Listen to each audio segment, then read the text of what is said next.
মক্কার উম্মে জামিল আবু লাহিবার স্ত্রী, আবু লাহাবের স্ত্রী উম্মে জামিল। ও দোস্ত, কিছুদিনের জন্য আমার পয়গম্বরের কাছে ওহী আসা বন্ধ, আমার পয়গম্বরের কাছে ওহী আসে না।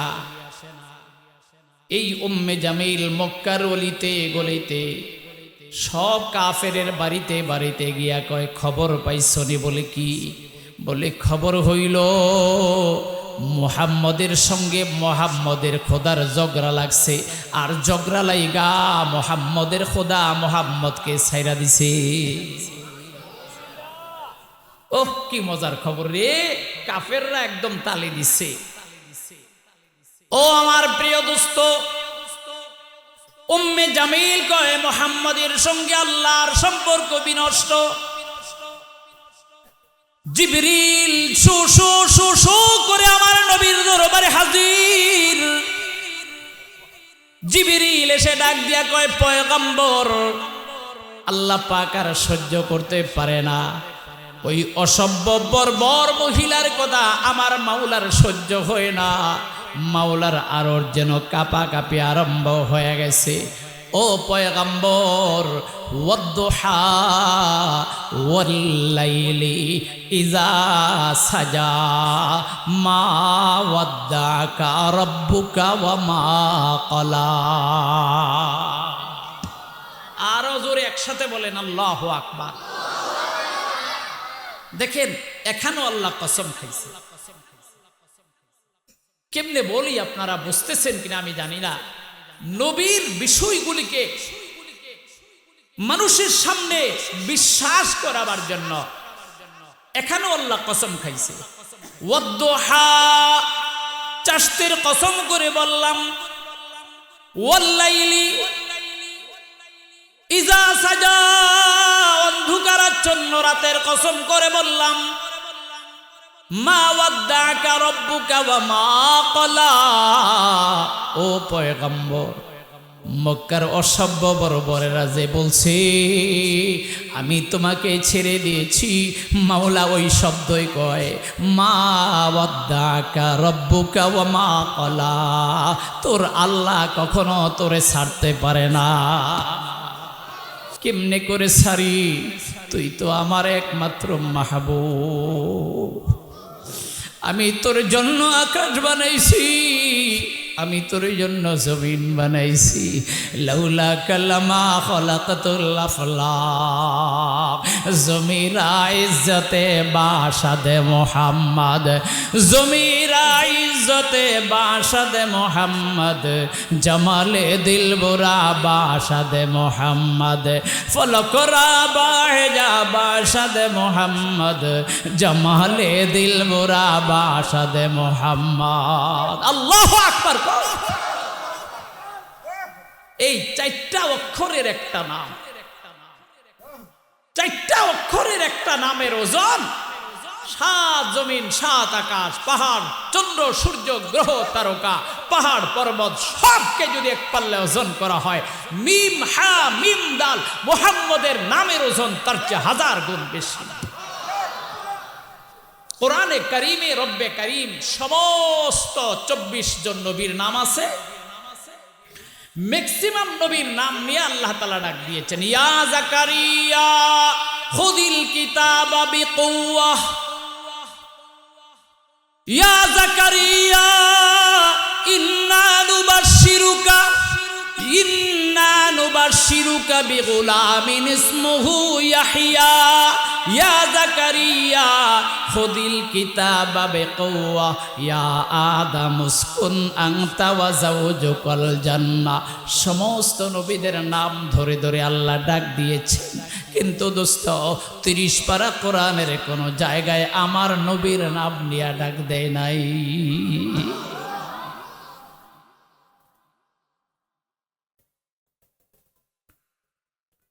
ونعوذ بالله من شرور أنفسنا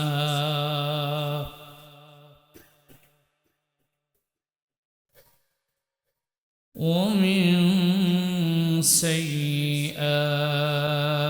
سيئات أعمالنا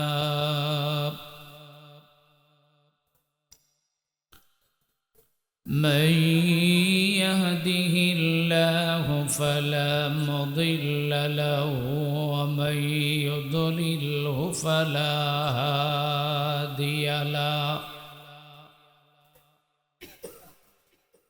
ونشهد أن لا إله إلا الله وحده لا شريك له ونشهد أن سيدنا ومولانا محمدا عبده ورسوله أما بعد فأعوذ بالله من الشيطان الرجيم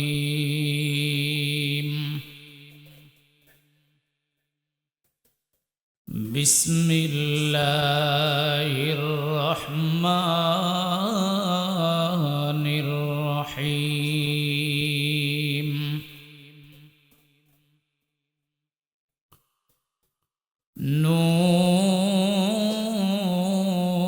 نون والقلم وما يسطرون ما أنت بنعمة ربك بمجنون وإن لك لأجرا غير ممنون وإنك لعلى خلق عظيم وقال النبي صلى الله عليه وسلم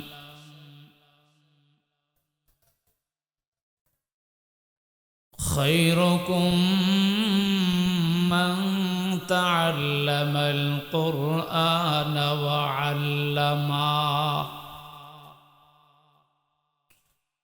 وقال النبي صلى الله عليه وسلم يقال لصاحب القرآن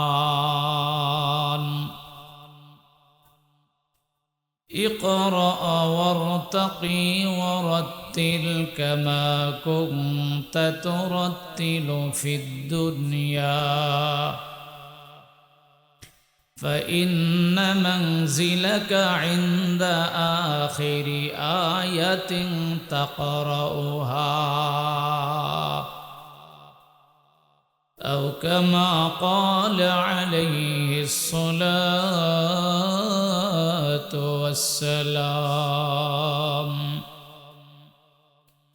صدق الله مولانا العظيم وصدق رسوله النبي الكريم ونحن على ذلك من الشاهدين والشاكرين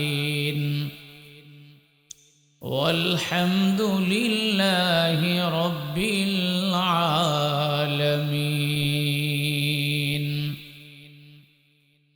درود شریف پڑھی اللهم صل على سيدنا محمد وعلى آل سيدنا محمد بعدد كل شيء معلوم لك وأكبر ذكر كري لا إله إلا الله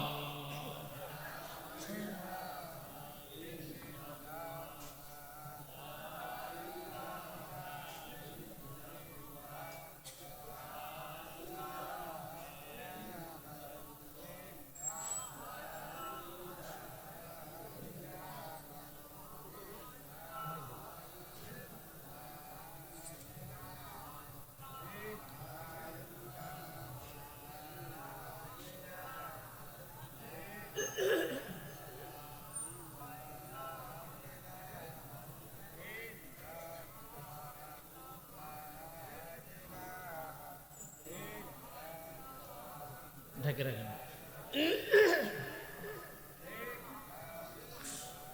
লা ইলাহা ইল্লাল্লাহ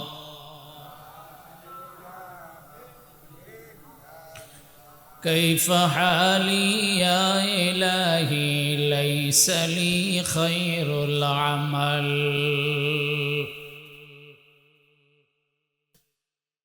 كيف حالي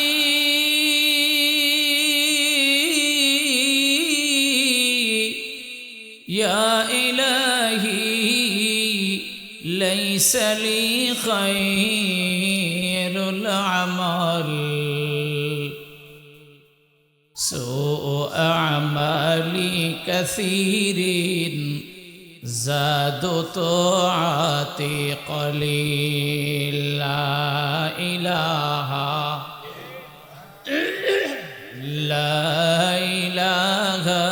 إلا الله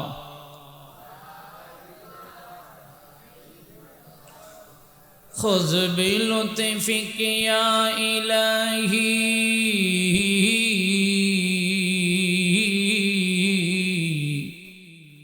من له زاد قليل مفلسا بالصدق يأتي عند بابك يا جليل لا إله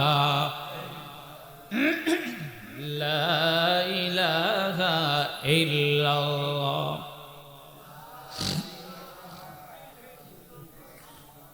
لا إله إلا الله محمد رسول الله صلى الله عليه وسلم गिरामी कदर काबिल एहतराम बिरादरान इस्लाम मोहतरम हज़रात उलमाए कराम चाँदपुर जिलाधीन हाजीगंज थानार अंतर्गत देशगांव नूरानिया हाफिजिया माद्रासा हाफेज छात्रদের পাগড়ি প্রদান উপলক্ষে आयोजित अध्यकार 19तम वार्षिक ওয়াজ ও দোয়ার মাহফিলের परम श्रद्धेय सम्मानित सभापति अलहाज मोहम्मद जहांगीर आलम आटिया आजकेर महामान्य मुरब्बी आमादेर सारेताज हजरत मौलाना अध्यक्ष हाफिज यूनुस अहमद खलीफा पीर साहेब चरमनाई सम्मानित सुयोग्य प्राज्ञ अभिज्ञ अत्र प्रतिष्ठानेर परिचालक और प्रधान शिक्षक हजरत मौलाना अब्दुस सबूर खान मंचीय सम्मुखे समावेत सर्वस्तरेर दिनदार ईमानदार मुसलमान भाई प्राणाधिक प्रिय आदरेर युवक बंधुगण अल्लाह पाकेर शुक्र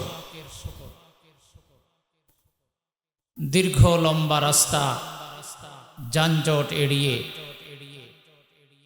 প্রায় 5.5 ঘন্টা সফর করে ঠিক এই মুহূর্তে আপনাদের খেদমতে আল্লাহ পাক আমাকে হাজির করেছেন। আপনারাও মনোযোগ সহকারে দীর্ঘ সময় আলোচনা শুনছেন। বিশেষ করে এই মুহূর্তে আপনারা কিছু শোনার জন্য আগ্রহ চিত্তে বসে আছেন। যিনি আমাদেরকে কোরআনের বয়ান করার এবং শোনার তৌফিক দিলেন সেই মহান স্রষ্টা পাকের দরবারে আনন্দ চিত্তে মোহাব্বতের সাথে এক যোগে এক বাক্যে এক শব্দে কালিমাতুশ শুকর আদায় করে পড়ছি আলহামদুলিল্লাহ। এই পৃথিবীতে সর্বশ্রেষ্ঠ কিতাবের নাম কোরআন। বলেন, সর্বশ্রেষ্ঠ কিতাবের নাম? সর্বশ্রেষ্ঠ নবীর নাম মুহাম্মাদুর রাসূলুল্লাহ সাল্লাল্লাহু আলাইহি ওয়াসাল্লাম। সর্বশ্রেষ্ঠ উম্মতের নাম উম্মতে মুহাম্মাদি। সর্বশ্রেষ্ঠ ধর্মের নাম ইসলাম। সর্বশ্রেষ্ঠ কালিমার নাম কালিমায়ে তয়্যিবা। এতগুলো শ্রেষ্ঠত্বের মর্যাদায় সমাসীন হওয়ার পরে এই কালেমাওয়ালা মুসলমানগুলি দেখেন কেমন উৎপাত ডাইনে বামে করে। আমার সন্দেহ হয় আসলে এটি মুসলমান কিনা। কেন হয় জানেন? আপনারা বলবেন, হুজুর এমন একটা বড় কথা বললেন। নবীর জমানায় যখন কোরআনের বয়ান হতো তখন কাফেররা কোরআনের বয়ানের সামনে হট্টগোল করত। আবু জাহাল করত, আবু লাহাব করত, আখনাস ইবনে শরীর করত, উতবা শাইবা মুগীরা করত, ওলীদ ইবনে মুগীরা করত, আবু সুফিয়ান করত। এই সব যাদের নাম বললাম সবাই খাঁটি মুসলমান না কাফের? একটু জোরে বলেন। ওরা কাফের হইয়া কোরআনের বয়ান শুনতে দিত না, আর আমরা মুসলমান হইয়া কোরআনের বয়ান করতে দিই না, শুনতে দিই না। তো আবু জাহেলের মধ্যে আর আমাদের মধ্যে ব্যবধান আছে। কোন দিন আসবে এদের বুঝ? এখানে যদি আজকে মমতাজ, রোনা লায়লা, অভিজাত কোন গায়ক গায়িকা, নায়ক নায়িকা আসতো, গান গাইতো, ডান্স দিত, আপনারা মনে করেন এই হট্টগোল কি হইতো? সবাই মনোযোগ সহকারে মমতাজের চেহারার দিকে তাকায়া থাকতো। মানে এক একটা নজরে এক একটা গুনাহ মাফ হয়, এমন একটা আকর্ষণ নিয়ে এরা তাকায়া থাকতো। অথচ খোদার কসম করে বলতে পারি, যতবার মমতাজের চেহারার দিকে তাকাবেন এক একটা নজরে এক একটা জিনার গুনাহ হবে। আল্লাহর নবীর হাদিস যদি সত্য হয়, আমার এই কথা সত্য। নবী বলছেন, একজন আলেমের চেহারার দিকে তাকাইলে আমার চেহারার দিকে তাকানোর সওয়াব দেওয়া হবে। একজন আলেমের সঙ্গে মুসাফা করলে আমি নবীর সঙ্গে মুসাফা করার সওয়াব পাওয়া যাবে। কিন্তু কার কথা কি শোনে? এই জন্য আমি আমার আলোচনা শুরু করার আগে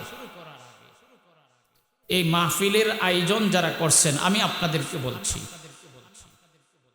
সামিয়ানা টানাইলে, মাইক লাগাইলে, আলোচনা করলে মাহফিল হয় না। মাহফিলের কিছু নিয়ম আছে। মাহফিলের জন্য কয়েকজন মজবুত শক্তিশালী টাকরা যুবক ভলান্টিয়ার রেডি করতে হয়, যারা লাঠি লইয়া দাঁড়ায় থাকবে, ডানে বামে যেগুলো কথা বলবে বুঝাইয়া হয় মাহফিলে পাঠাবে, না হইলে ডান্ডা দিয়া ঠান্ডা করে বাড়িতে পাঠাবে। এইভাবে মাহফিল হয় না।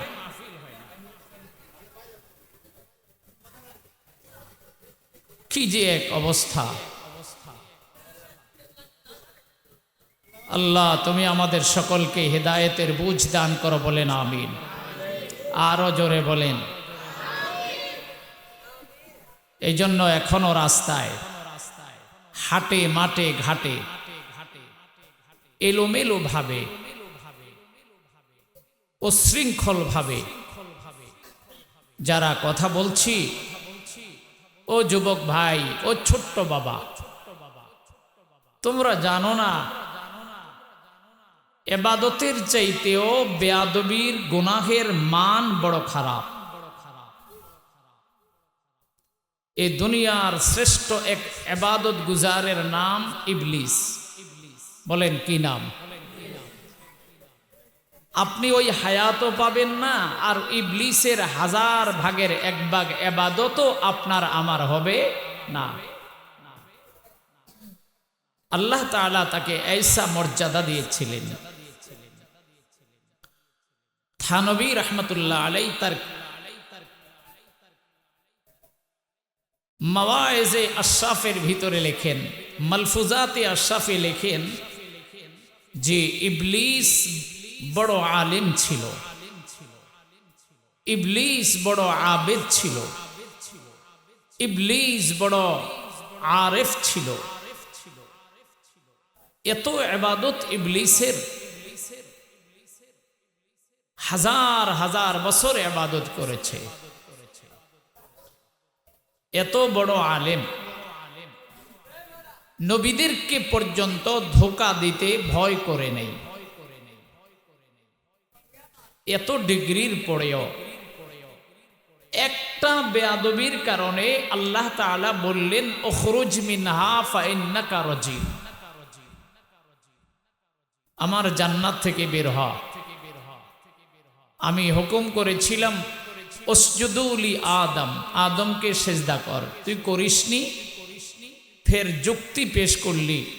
আমার সামনে যারা যুক্তি দিয়ে বেয়াদবি করে তারা আমার জান্নাতের মালিক হতে পারে না। নিমিষে আল্লাহ তাআলা জান্নাত থেকে তাড়িয়ে আবাদুল আবাদের জন্য চিরকাল এবং চিরস্থায়ীভাবে জাহান্নামী বানিয়ে জান্নাত থেকে বঞ্চিত করে দিলেন একটা বেয়াদবির কারণে। এই জন্য আমি আমার যুবক ভাই, ছোট্ট বাবা, মুরব্বী বাবা, আপনাদেরকে বলছি, যারা হাটে মাঠে ঘাটে বাজারে সময় নষ্ট করছেন, গল্প করছেন, বেয়াদবি করছেন, আমি আপনাদের হাতে ধরে পায়ে ধরে অনুরোধ করছি কোরআনের বয়ান শুনেন, ভালো না লাগলে বাড়িতে চলে যান, ডিস্টার্ব করবেন না। আল্লাহ পাক আমাদেরকে বুঝবার তৌফিক দান করে। সকলে উচ্চ আওয়াজে বলেন আমিন। আমি আমার আলোচনা শুরু করার আগে আপনাদেরকে একটু অনুরোধ করছি, আপনারা যারা একটু ফাঁকা ফাঁকা হয়ে বসছেন সবাই একটু আমার কাছাকাছি এসে বসেন। আমি মুসাফির, একটু দোয়া করব, একটু সময় আলোচনা করব। আশা করি আপনারা মনোযোগ দিয়ে শুনলে ভালো লাগবে। সবাই একটু সামনে, যার সামনে যতটুকুন জায়গা আছে খালি জায়গাটা একটু ফিল আপ করেন। সবাই একটু জমে জমে বসেন আর আওয়াজ দিয়ে পড়েন লা ইলাহা লা ইলাহা ইল্লাল্লাহ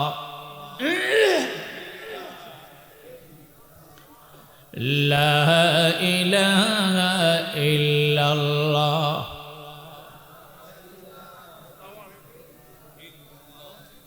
লা ইলাহা ইল্লাল্লাহ। আসমান জমিন গায়রুল্লাহ, পাহাড় পর্বত গায়রুল্লাহ, আসমান জমিন গায়রুল্লাহ, পাহাড় পর্বত গায়রুল্লাহ, বাজার মাজার গায়রুল্লাহ, মাতা পিতা গায়রুল্লাহ, আমরা সবে গায়রুল্লাহ, শুধু মাবুদ আল্লাহ লা ইলাহা লা ইলাহা ইল্লাল্লাহ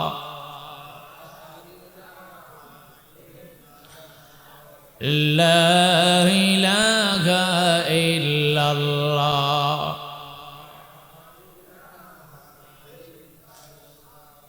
লা ইলাহা ইল্লাল্লাহ মুহাম্মাদুর রাসূলুল্লাহ সাল্লাল্লাহু আলাইহি ওয়াসাল্লাম।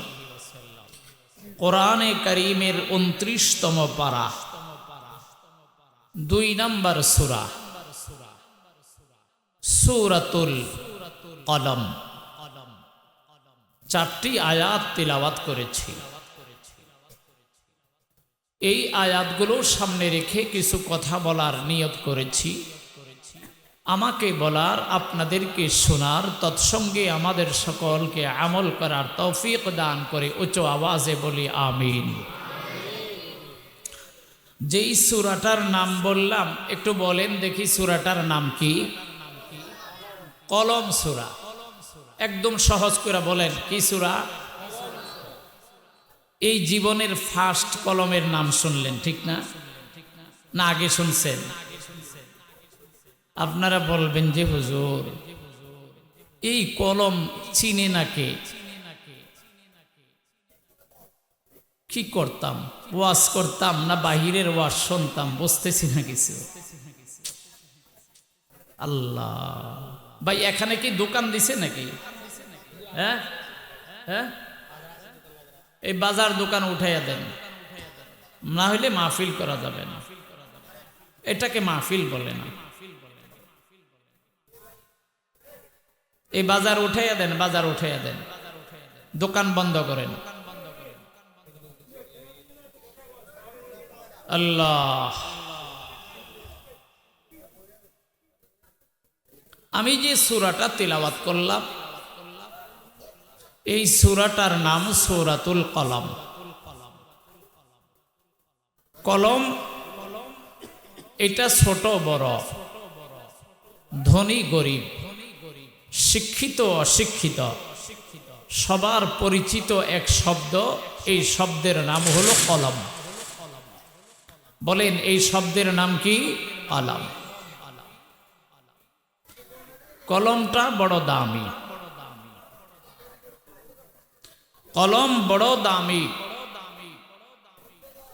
এই দামি জিনিস হওয়ার কারণে আল্লাহ তাআলা তার কোরআনে দামি শব্দের নাম দিয়ে একটা সূরার নামকরণ করেছেন। বলেন সুবহানাল্লাহ। এই কলমটা কত দামি? আপনারা বলবেন যে হুজুর 5 টাকা হইলে কলম পাওয়া যায়। 10 টাকার কলম আছে, 20 টাকার কলম আছে, 100 টাকার কলম আছে। কিন্তু আমি যে কলমটার কথা বলবো, এই কলমটা 7টা আকাশ, 7টা জমিন, চন্দ্র সূর্য সবগুলি বিক্রি করলেও এই একটা কলম কেনার টাকা হইতো না। সুবহানাল্লাহ করেন, আরো জোরে কর।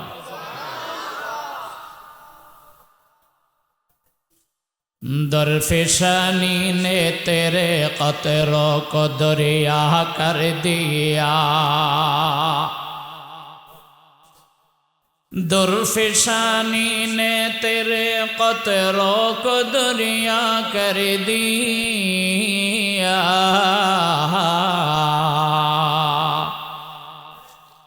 दिल को रोशन कर दिया, आँखों को बीना कर दिया, खुद न थे जो राह पर गैरों के हादी बन गए, क्या नजर थी जिसने मुर्दों को मसीहा कर दिया, क्या नजर थी जिसने मुर्दों को मसीहा कर दिया। ए अमर भाई,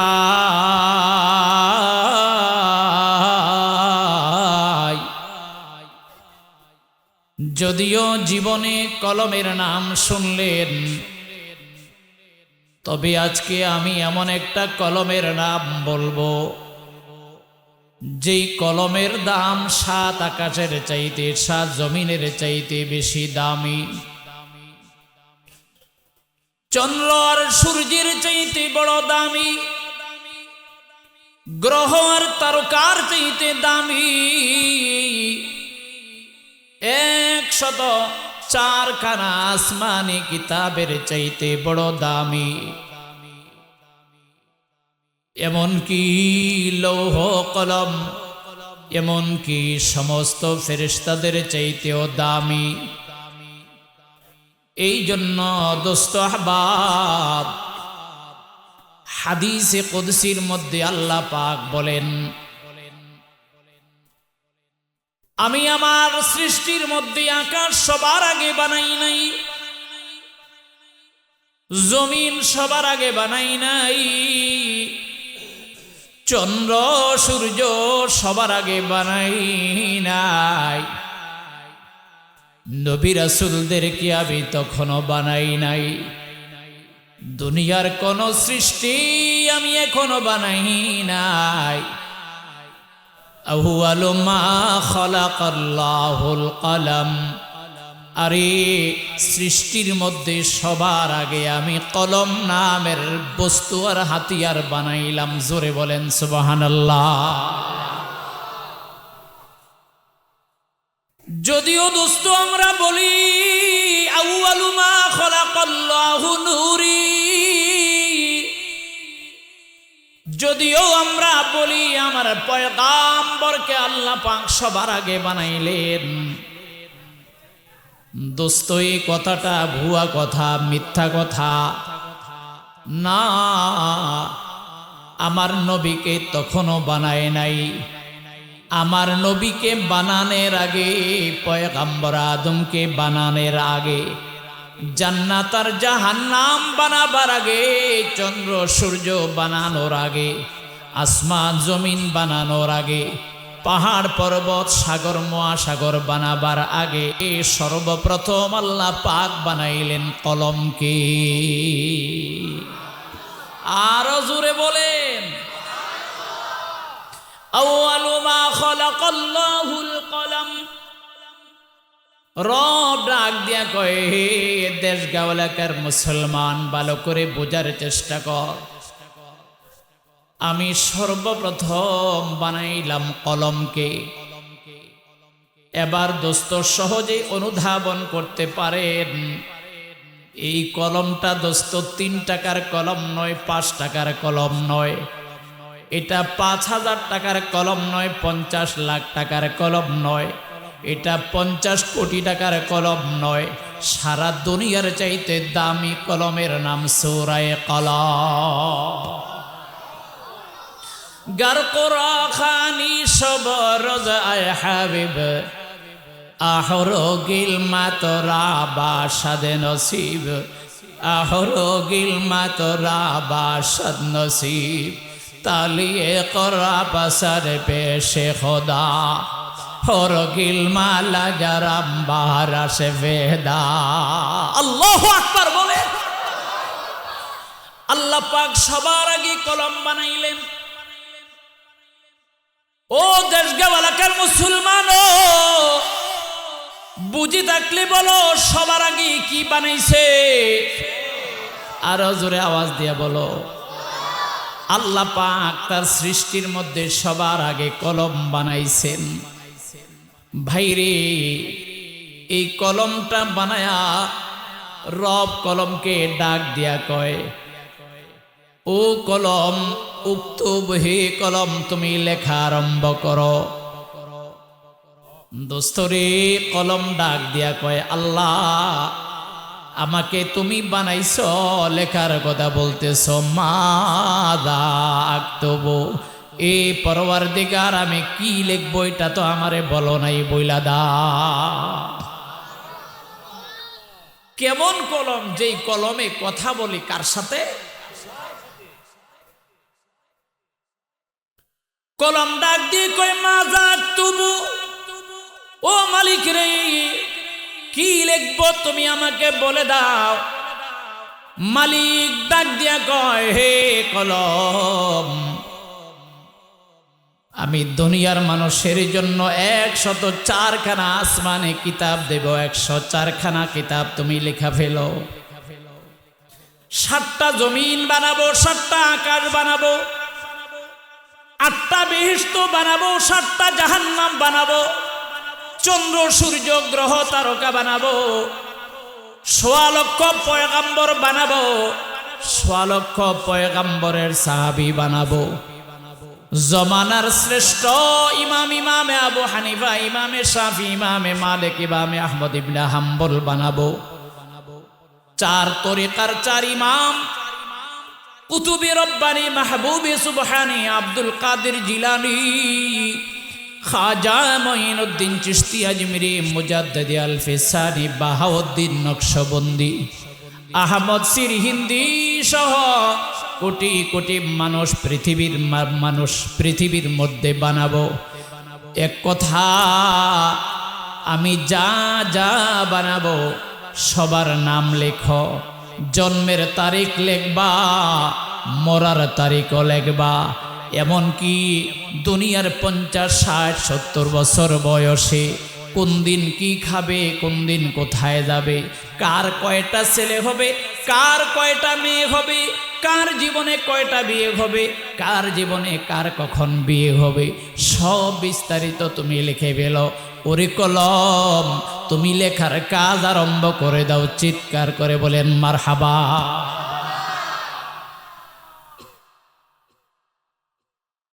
হায় হায় হায় হায় ও দোস্ত এই কলম কোন দিন বানাইছে আমার নবী পয়গম্বর ডাক দিয়া কয় আসমান জমিন পাহাড় পর্বত সাগর আর মহাসাগর জান্নাত আর জাহান্নাম মানব আর দানব বানাবার 50,000 বছর আগে আল্লাহ পাক এই কলমকে বানাইছে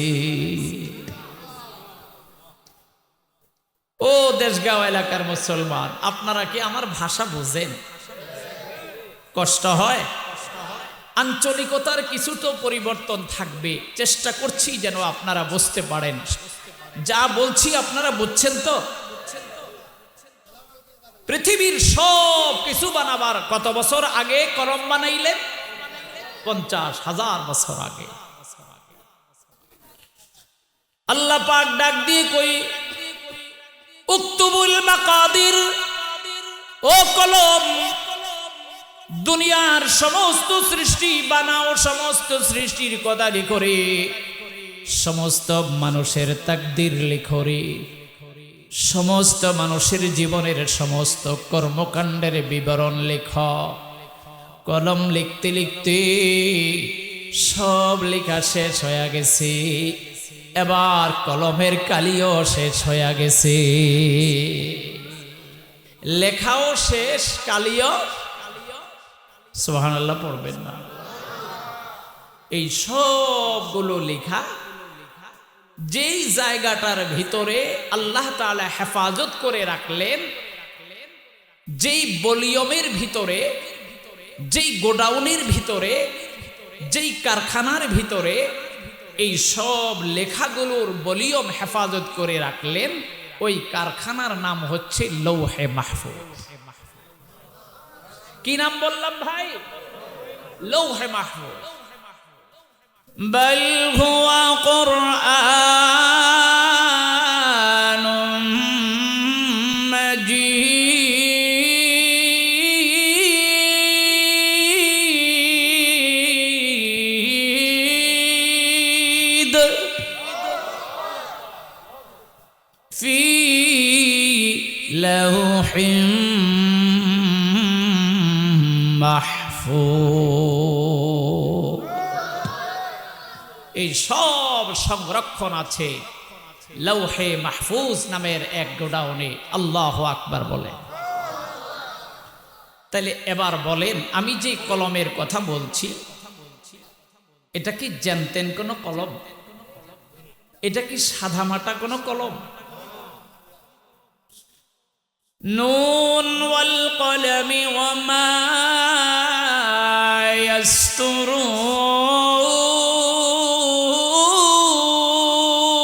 ইয়াসতুরুন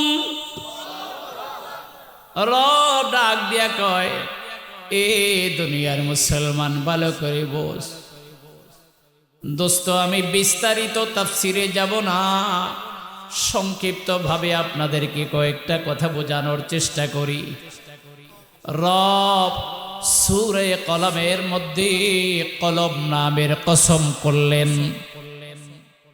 নুন ওয়াল কলম কলমের নামে শপথ করে বললাম কলমের নামে কসম করে বললাম ওয়া মা ইয়াসতুরুন এবং কলমের কালির শপথ করে বললাম, কলমের নামের শপথ করে বললাম, কলমের কালির শপথ করে বললাম। ও দোস্ত, ভালো করে বুঝবা, এখানে দুইটা শব্দের শপথ করেছেন। আওয়াজ দিয়া বলেন কয়টা? আরো জোরে কোন? আরো জোরে। দুইটা জিনিসের শপথ করলেন, একটা কলম নামের শপথ, আর একটা হলো কলমের লেখার শপথ, কালির শপথ। এই শপথটা, কসমটা কে করলেন বলেন তো? কে করছে? ও দোস্ত, মনে মনে প্রশ্ন হয়, আল্লাহ তাআলা কেন কসম খাইলেন, কেন শপথ করলেন? ও দোস্ত, বুঝার চেষ্টা করো রে। আমরা কোন জিনিস বিশ্বাস করানোর জন্য কসম খাওয়া লাগে।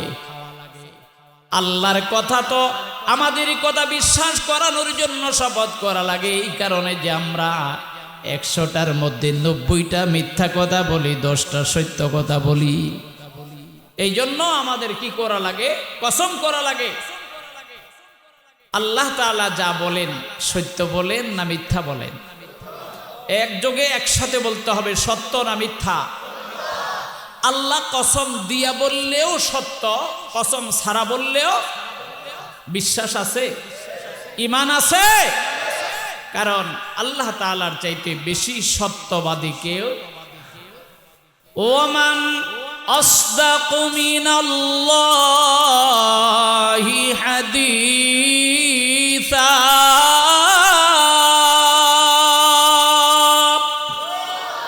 আল্লাহ ডাক দিয়া কয়, হে দেশগাঁওয়ালাকার মুসলমান, ভালো করে বোঝার চেষ্টা কর। দুনিয়ার মানুষ মিথ্যা কথা বলে, ওয়াদা লঙ্ঘন করে। আমি আল্লাহ এমন মহান সত্তা, আমি জীবনে কোনোদিন মিথ্যা কথা বলি না। কি বলেন? বলে সেই আল্লাহ সামনে একটা গুরুত্বপূর্ণ কথা বলবেন। ওই কথাটা যেন আপনাদের বিশ্বাস করতে কষ্ট না হয়, এই জন্য আল্লাহ তাআলা দুইটা শপথ করেছেন। বলেন কয়টা? আরো জোরে। কিন্তু আমরা বিশ্বাস করি, আল্লাহ আপনি কসম ছাড়া বললেও আমরা বিশ্বাস করতাম, ইনশাল্লাহ। করতাম না ভাই? আপনি কসম দিয়া বললেও আমরা বিশ্বাস করি, আপনি কসম ছাড়া বললেও আমরা বিশ্বাস করি। আপনি মহান সত্তা, আপনার চাইতে বেশি সত্যবাদী আর কেউ নাই।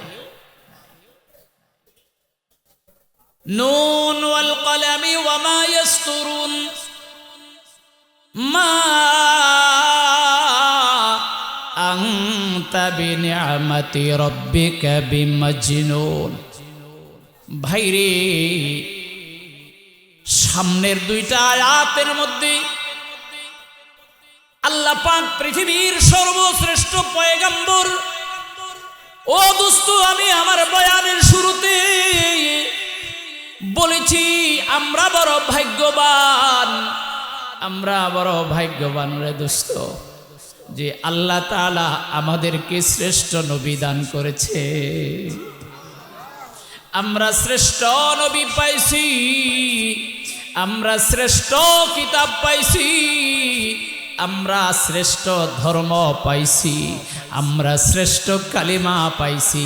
এই চারটা শ্রেষ্ঠত্বের বিনিময়ে রব আমাদেরকেও শ্রেষ্ঠ বানায়া দিয়েছে।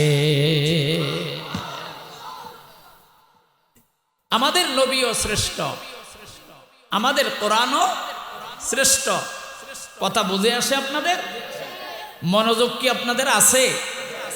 বলেন, আমাদের নবী শ্রেষ্ঠ, আমাদের কিতাব, আমাদের কালিমা, আমাদের ধর্ম, আমাদের ধর্মের নাম জোরে বলেন। আমাদের শ্রেষ্ঠ কালিমার নাম লা ইলাহা ইল্লাল্লাহ, লা ইলাহা ইল্লাল্লাহ, লা ইলাহা ইল্লাল্লাহ মুহাম্মাদুর রাসূলুল্লাহ। आयते हम मिसले बुलबुल सैरे गुलशन के लिए, आयते हम मिसले बुलबुल सैरे गुलशन के लिए, खुश हो तुम आए बाग बानो मैं तो अपना घर चले। ও মেরে মোহতারাম ভাইয়া, রব আমাদেরকে চারটা দামি জিনিস দিলেন। একটা দামি জিনিসের নাম দামি নবী, 2 নম্বর দামি কিতাব, 3 নম্বর দামি ধর্ম, 4 নম্বর দামি কালেমা। 4টা বস্তুর কারণে আল্লাহ এবার ডাক দিয়া কয় কুনতুম খায়রা উম্মাতিন, তোরা আর বেদামি হবি কেন? 2,24,000 পয়গাম্বরের উম্মতের মধ্যে তোদেরকেও দামি বানাইছি। আপনারা খুশি না বেজার? আরো জোরে কর। মনে মনে বলবেন হুজুর আমরা দামি, তার বাস্তব নমুনা কি? ও দোস্ত ভালো করে বুঝবা, দামি মানুষের কাম কম হয়, দামি মানুষের বেতন বেশি হয়। মন্ত্রীর কাম কম কিন্তু বেতন বেশি, রিক্সা চালকের কাম বেশি বেতন, বুঝেন নাই? ও দোস্ত দারওয়ানের কাম বেশি বেতন কম, আর মন্ত্রীর দাম বেশি, মন্ত্রীর দাম বেশি কাম কম, বুঝেন নাই? দামি মানুষের কাম কম, বেদামি মানুষের কাম বেশি। দোস্ত আমরা দামি, এই জন্য রব ডাক দিয়া কয় তোরা নামাজ পড়বি 5 বেলা, আমি সওয়াব দেবার বেলা দিব 50 বেলা। নামাজ কয় বেলা বলেন? কয় বেলা? মালিকের কাছ থেকে আমার পয়গম্বর 5 বেলা নামাজ নিয়ে ফিরছে। ইমাম ইবনে কাসির তফসির ইবনে কাসিরে লেখেন রব ডাক दिया कहे ऐ मेरे हबीब एक बात सुनिए, अगरचे नमाज के एतबार से 5 है लेकिन सवाब के एतबार से 50 वक्त का मिलेगा। ओ पैगम्बर যদিও নামাজ তোরে 5 বেলাই ফাইনাল করলাম, তবে মনে করিস না সওয়াব কমাই দিছি, সওয়াব 50 বেলাই দিলাম। কেন? যে আমাদের দাম বেশি কাম কম। বুঝেন নাই কথা? এখন আমাদের দাম বেশি কাম কম। ও আমার দোস্ত, অতীতের পয়গম্বরের উম্মতেরা 700, 800, 500, 600, 200, 300 বছর হায়াত পায়, আর আখিরি জমানার পয়গম্বরের উম্মত আমার উম্মতি বাইনা 60 ওয়া 70 সানা। আমার নবী কয় আমার উম্মতের গড় বয়স হলো 60 থেকে 70 বছর। ও দোস্ত 60 আর 70 বছরের ইবাদত দিয়া আমার রব কয় আমার পয়গম্বরের মাধ্যমে, আমার পয়গম্বর ডাক দিয়া কয় ও দেশগাঁও এলাকার মুসলমান, যদিও তোদের হায়াত কম, যদিও তোদের ইবাদত আর বন্দেগী কম, কিন্তু জান্নাতে যাবার বেলা তোরা সবার আগে জান্নাতে চলে যাবি।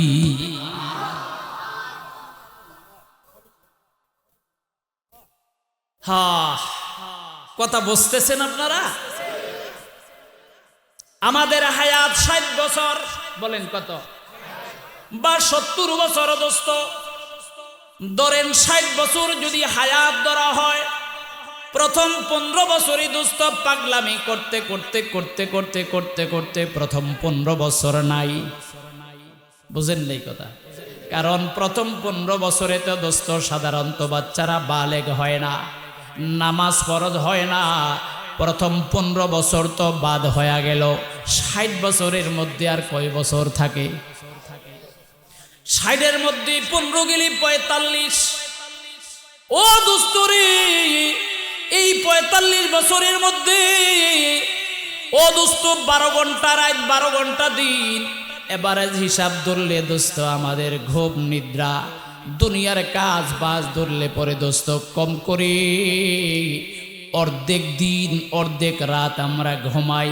অর্থাৎ 45 বছর থেকে যদি অর্ধেক করা হয়, অন্তত কম পক্ষে 22 থেকে 22.5 বছর আমরা ঘুমাইছি। 22 বছর গেল গা, ঘুমাইতে ঘুমাইতে, খাইতে খাইতে, ওযু করতে, গোসল করতে, ব্যবসা করতে করতে আর কয় বছর আছে? 22 বছর। হায়াতের 50-এর পরে 10 বছর দুর্বল, হাঁটতে পারে না, চলতে পারে না, ওযু রাখতে পারে না, খাইতে পারে না, রোজা রাখতে পারে না, প্যারালাইসিস, দাঁড়াইতে পারে না, শুইতে পারে না, কত কি ব্যারাম। ইবাদত শেষ, ওই দিক দিয়েও 10 শেষ, আছে মাত্র 10 থেকে 12 বছর। এই 10 থেকে 12 বছরের ইবাদত করে রব বলছে আগের অতীতের 1000 বছর ইবাদত করে তারা পরে জান্নাতে যাবে। 10 আর 12 বছরের ইবাদত করনেওয়ালা উম্মতকে সবার আগে আমি জান্নাতে দিব। হুররিমাতুল জান্নাতু আলাল আমবিয়া হাত্তা আদখুলাহা ওয়া হুররিমাত আলাল উমামি হাত্তা ইয়াদখুলা উম্মতি। আমার পয়গম্বর কয়, ও আখেরি জামানার উম্মত, ভালো করে শোন, যদিও তোরা দুনিয়ায় আসার বেলা সবার পড়ে, যদিও তোদের বন্দিগির বেলা সবার চাইতে কম, যদিও ইবাদতের দিক থেকে তোদের ইবাদত সবার চাইতে কম, যদিও সময়ের দিক থেকে, হায়াতের দিক থেকে সবার চাইতে কম, কিন্তু জান্নাতে যাবার বেলা আমি সবার আগে জান্নাতে যাব নবীদের মধ্যে, আর উম্মতের মধ্যে আমার উম্মত সবার আগে জান্নাতে যাবে। তাহলে আমরা কি দামি হইলাম না বেদামি হইলাম? আলহামদুলিল্লাহ পড়ে আরো জোরে কর। ও দোস্ত, দামি হওয়ার পিছনে আল্লাহ পাক 4টা দামি জিনিস দিলেন। এই 4টা দামি জিনিসের মধ্যে একটা দামি জিনিসের নাম দামি নবী। বলেন কি নবী? দোস্ত, আনা সাইয়্যিদু ওয়ালদে আদামা ওয়ালা ফখরা আলাইহি।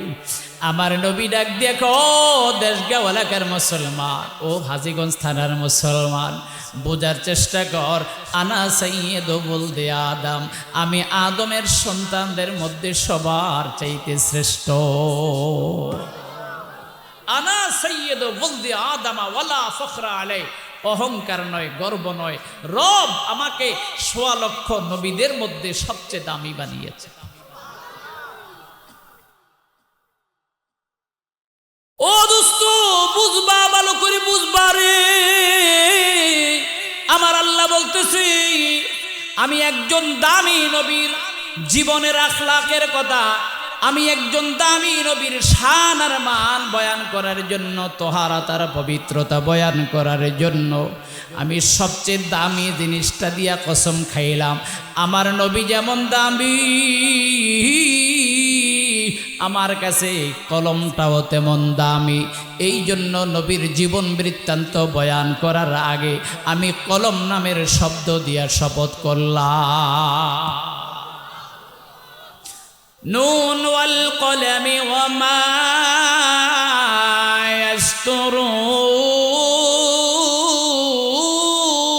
ইয়াসতুরুন। কলম নামের শব্দের কসম করে বললাম, আর কলমের লিখনির কসম করে বললাম, মা আনতা বিনিআমাতি রাব্বিকা বিমাজনুন। মক্কার কাফেররা আমার নবীরে দেখলে, এ আবু জাহিল্লা, আবু লাহিব্বা, উতবা, শাইবা, মুগীরা, এরা দেখলে আমার নবীর কয়, ওই দেখ ওই পাগল যাইতে আছে, পাগল। নাউজুবিল্লাহ কয় না তো? আরে নাউজুবিল্লাহ না কইলে ঈমান থাকতো না। বুঝা গেল আপনারাও আবু জাহিল্লার লগে একমত। এ মিয়া, কারেট সব জায়গায় কইেন না, কারেট কইলে ঈমান যাবো গা। ও দোস্ত, বুঝার চেষ্টা করেন, বুঝার চেষ্টা করেন। আবু লাহাব, আবু জাহাল, উতবা, শাইবা, মুগীরা আমার নবীকে দেখলে পাবলিক রে ডাক দিয়া কইয়া, আইয়ুহাল্লাযী নুজ্জিলা আলাইহিদ যিকরু ইন্নাহু লামাজনুন, ইন্নাকা লামাজনুন। এ মক্কাবাসীরা, চোদের সামনে দিয়া যে যায় এ কিন্তু পাগল। জোরে জোরে আওয়াজ দিয়া কন্যা উজুবিল্লাহ। এবার দোস্ত, আমি নবীর উম্মতদেরকে জিজ্ঞাসা করতে চাই, আমার নবী কি পাগল? এত আস্তে কইলেন ক্যা? যার কণ্ঠে যতটুকু আওয়াজ আছে বলতে হবে, আমার নবী কি পাগল? না, আমার নবী পাগল হতে পারে না। না, আমার নবী কোনোদিন পাগল হতে পারে না। আবু জাহিল্লা যারা আমার নবীকে পাগল কয়, ওরা হলো ডাবল পাগল। যারা আমার নবীরে পাগল কয়, ও দোস্ত, তারা হলো আসল পাগল। দোস্তরি, এখন তো রাত না দিন? এখন আমি যদি কই বাইরে এখন তো রাত নয়, এখন তো দিন, আপনারা কইবেন হুজুর আপনি পাগল। কি ভাই, ঠিক না? কারণ রাতকে যে রাত বলে না, ও দোস্ত, রাতকে যে দিন বলে, দিনকে যে রাত বলে, চন্দ্রকে যে সূর্য বলে, সূর্যকে যে চন্দ্র বলে, দোস্ত বুঝতে হবে তার হেড অফিসের সমস্যা। আবু জাহিল্লা কত বড় ছাগল, আবু লাহিব্বা কত বড় ছাগল, আখনাস ইবনে শারির কত বড় ছাগল।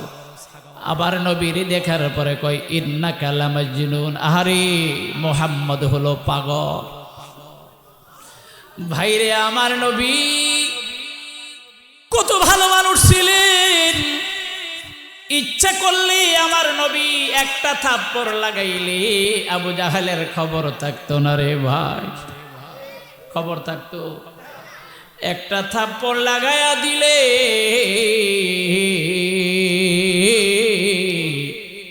এরম একটা থাপ্পড়ে আবু জাহেলের মতো 40 জন জায়গার মধ্যে ডিট হইয়া যাইত।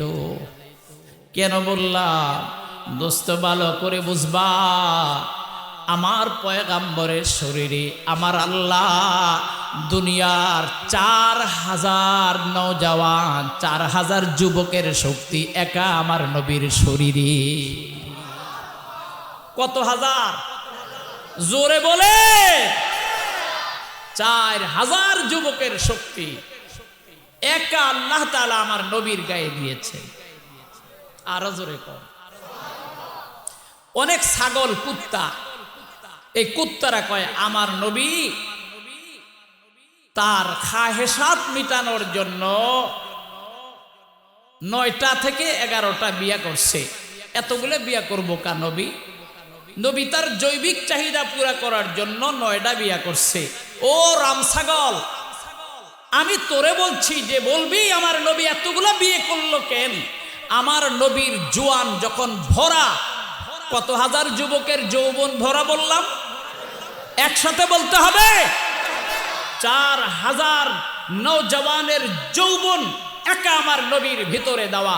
রব্বে করিমের আদত হলো, রব্বে করিমের ইশারা হলো, ও নবী তোর বয়স 24 বছর, তোর বয়স 25 বছর, 40 বছরের একজন বিধবা মহিলাকে তুই বিয়ে কর। সুবহানাল্লাহ কয় না?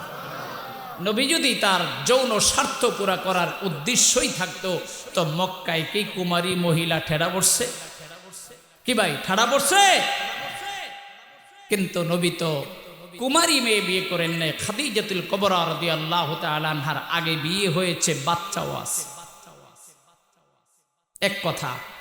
2 নম্বর কথা, কোরআনে কারিমে আজকের সমাজের যুবকদেরকে বিয়ে করার অধিকার দিয়েছেন। আস্তে করে বলবেন, বাড়ির মহিলারা যেন না শুনে। 4টা। জোরে বলেন কয়টা? বাড়ির মহিলারা শুনলে কিন্তু বাড়িতে ঢুকতে যাব না। কোরআনে কারীম বলছে আখিরি জামানার পয়গম্বরের এক একজন উম্মতে বিয়ে করবে কয়টা? মাসনা ওয়া সুলাসা ওয়া রুবা। 2টা, 3টা, 4টা। কয়টা? নিয়ত করেন যে হুজুর কোন জগতে আইলাম বুঝলাম না, একটা বিয়া করে জীবন পার করে দিলাম, আজকে যাই আর একটা বিয়ার প্রস্তাব বিবি সাহেবের কাছে দে। গালি তো আপনা করে দিব না, গালি দিব আমারে। কোন হুজুর আইছে? ও পর্দার আড়ালের মা, কোরআন সত্য 4টা বিয়ের পারমিশন দিয়েছে বটে,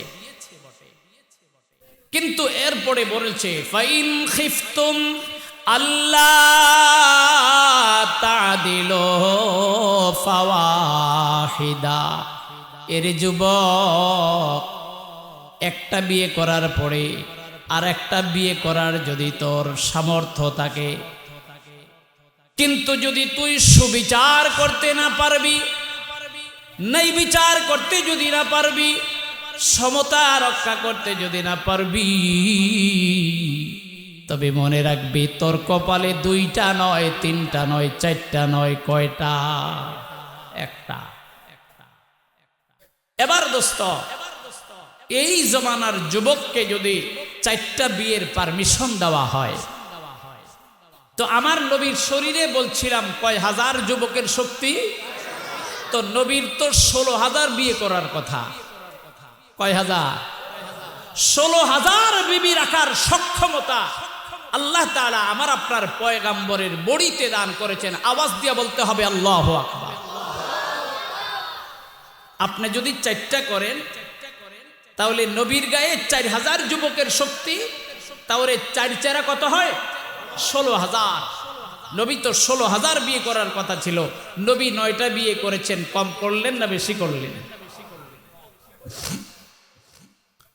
ও আমার প্রিয় ভাই, ভালো করে বুঝবা, আল্লাহ পাক ডাক দিয়ে কয়, আমি দামি নবীর চরিত্র বয়ান করার জন্য, শান আর মান বয়ান করার জন্য দামি কলমের নামের কসম করে শপথ করে বললাম, মা আনতা বিনিআমাতি রাব্বিকা বিমাজনুন। ও পয়গম্বর, আল্লাহ তাআলার মেহেরবানিতে, আল্লাহ তাআলার নেয়ামত এবং ফজল ও করমে আপনি কশিন কালো পাগল নন। আলহামদুলিল্লাহ বলেন, আর জোরে বলেন। এই কাফের অসভ্যরা যে আপনারে পাগল কয়, আপনি মন খারাপ করেন না। পাগলে কি না কয়, ছাগলে কি না খায়। ওই পাগল আর ছাগলের কথা শুনলেন না, আপনি কোনোদিন পাগল হইতে। ও নবী আমার, আপনি পাগল হবেন কেমনে? ও নবী, ভালো করে বুঝবা, তোমাকে আমি দুনিয়ার দামি নবী বানাইছি। আমি তোমাকে দাওয়াত করে আমার আরশে আজিমে তোমাকে এনেছি। দুনিয়ার কোন নবীকে আমার আরশ পর্যন্ত আনি নাই। কোন নবীকে আমি শ্রেষ্ঠত্বের মর্যাদা দান করি নাই। কোন নবীকে জান্নাতে যাওয়ার আগে পারমিশন আমি দেই নাই। কোন নবীকে আমি শাফাতে কুবরার পারমিশন দেই নাই। কোন নবীকে আমি কোরআন নামের সবচেয়ে দামি কিতাব দান করি নাই। কোন নবীকে আমি এত পাওয়ার দান করি নাই।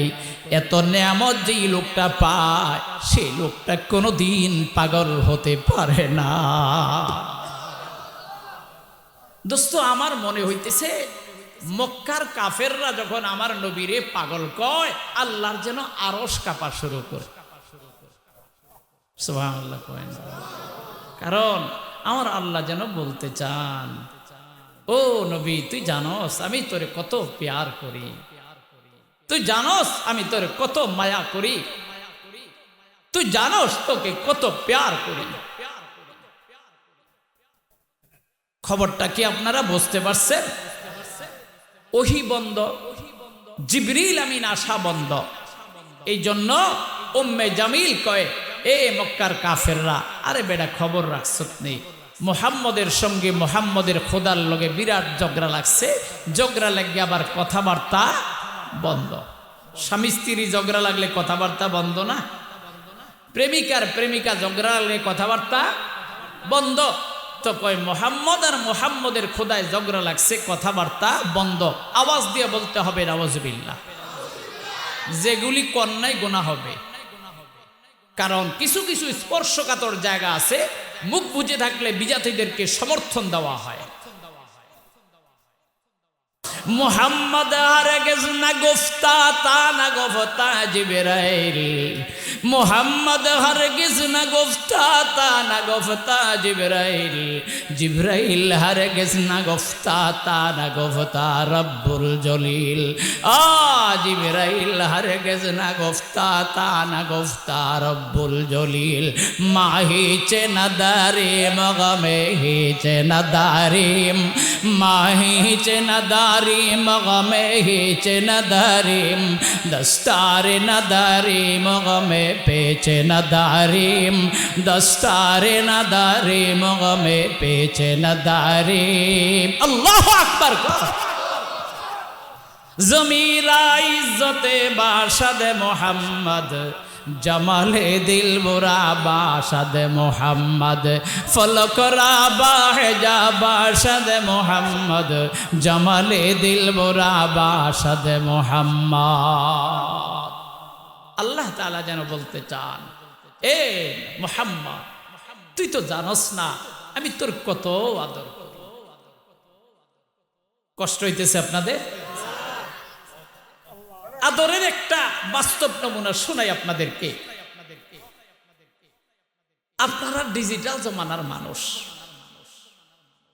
আজকের যুবকরা ভালো বুঝবো। একটা ছেলে একটা মেয়েরে প্রেম করে, প্যার করে, ভালোবাসে। বাফে নাম রাখছে রহিমা, বাফে ফুলার নাম রাখছে আব্দুর রহিম। একটা ছেলে আব্দুর রহিম রহিমার লগে প্রেম করে, এখন আব্দুর রহিম হের নাম দিছে জান। বলেন কি নাম দিছে? আসলে কি ওর নাম কি জান? আরে জোরে বলেন না। আবার রহিমা খাতুনে আব্দুর রহিমের নাম দিছে প্রাণ। কি নাম? আচ্ছা, জান আর প্রাণ এটি কি বাপদাদার রাখা নাম? আসল না ডুপ্লিকেট? ছদ্ম নাম। কেন কয় এটা? মায়া করে কয়। কেমনে কয়? মায়ার কারণে। অধিক প্রেম আর ভালোবাসা, ভালোবাসা যত গভীর হয় তো মন থেকে বিভিন্ন রকমের ছদ্মনাম দিয়ে তাকে সম্বোধন করে। এটা দুনিয়ার চিত্র। রব ডাক দিয়ে কয়, ও নবী মুহাম্মদ, তোমারে আমি এত মায়া করি রে, এই জন্য আমি তোমার নাম নিয়ে এক জায়গায়ও ডাক দেই নাই। দোস্ত, এক জায়গায় আল্লাহ আমার নবীকে ডাক দেয় ইয়াসিন, এক জায়গায় আল্লাহ ডাক দেয় ইয়া আইয়ুহাল মুজাম্মিল, এক জায়গায় ডাক দেয় ইয়া আইয়ুহাল মুদ্দাথির, এক জায়গায় ডাক দেয় ইয়া আইয়ুহান নবী, এক জায়গায় ডাক দেয় ইয়া আইয়ুহার রাসূল, এক জায়গায় ডাক দেয় ইয়াসিন। এক এক জায়গায় এক একটা ছদ্মনাম ব্যবহার করে। মাওলা যেন বুঝাইতে চায় আমার মুহাম্মদকে আমি সবার চাইতে বেশি আদর করি। আবার শুধু ডাক দেয় না, ডাক দিয়া আবার কোরআনে আল্লাহ উঠাইয়াও দেয়। সুবহানাল্লাহ কয় না? এটা কি ভুল কইতেছি আমি? ইয়া আইয়ুহাল মুজাম্মিল কুমিল লাইলা ইল্লা কলিলা, ইয়া আইয়ুহাল মুদ্দাফির কুম ফাআনদির ওয়া রাব্বাকা ফাকাব্বির ওয়া থিয়াবাকা ফাতাহহির। এক এক জায়গায় এক একটা নাম নিয়ে আমার নবীকে ডাক দেয়। মালিক যেন বুঝাইতে চায়, এ মুহাম্মদ, তোমার নাম বড় আমার কাছে দামি। এই জন্য সূরা আলাম নাশরাহর ভিতরে আল্লাহ পাক এত চমৎকার কথা বলছেন, ওয়ারাফা'না লাকা যিকরাক। এ মুহাম্মদ, তুমি জানো রে তোমাকে আমি কত প্যার করি। পৃথিবীর মধ্যে 4 লক্ষের অধিক মসজিদ আছে। আওয়াজ দিয়া কোন কয় লক্ষ? আরো জোরে কোন? 4 লক্ষ মসজিদের মিনার থেকে আমার আজানের মধ্যে আমার নামের পড়ে তোমার নামের আওয়াজ আসে। আশহাদু আন্না মুহাম্মাদার রাসূলুল্লাহ।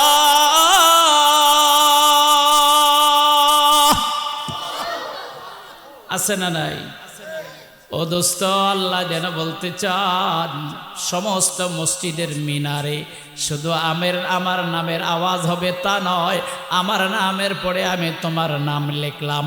ও নবী, তাশাহুদে আমার নামের পরে তোমার নাম, আজানে আমার নামের পরে তোমার নাম, একামতি আমার নামের পরে তোমার নাম, তৌরাতে আমার নামের পরে তোমার নাম, জাবুরে আমার নামের পরে তোমার নাম, ইঞ্জিলে আমার নামের পরে তোমার নাম, কোরআনে আমার নামের পরে তোমার নাম, সমস্ত জান্নাতে তোমার নামের লেখা, এমনকি আমার আরশে আজিমে আমার নামের পরে তোমার নাম।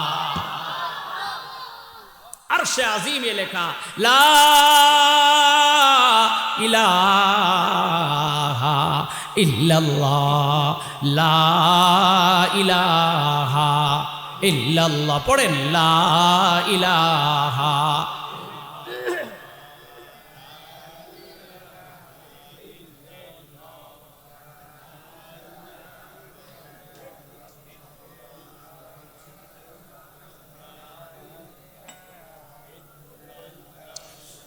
লা ইলাহা ইল্লাল্লাহ, লা ইলাহা ইল্লাল্লাহ, মুহাম্মাদুর রাসূলুল্লাহ সাল্লাল্লাহু আলাইহি ওয়াসাল্লাম। বলেন আল্লাহ আল্লাহ। ঠিক হইল না, আর হবে না, হওয়ার লক্ষণ আল্লাহ ভালো জানে। তবে আপনারা ভুল করছেন, ভুল আপনাদের মাহফিলওয়ালাদের। কেন এত মাহফিলের, এত সুন্দর একটা মাহফিলের এত কাছে আপনারা কেন দোকানের পারমিশন দিলেন, বাজারের পারমিশন কেন দিলেন? বাজার যেখানে হট্টগোল সেখানে।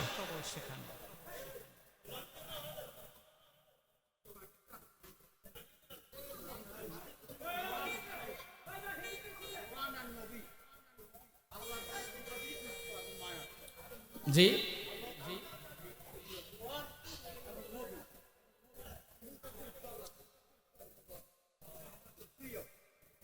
আল্লাহ।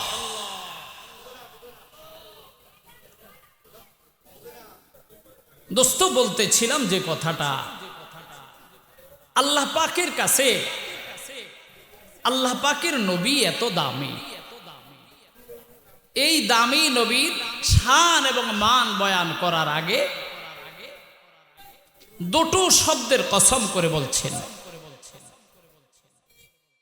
আল্লাহ পাক বলেন, মা আনতা বিনিয়ামাতি রাব্বিকা বিমাজনুন।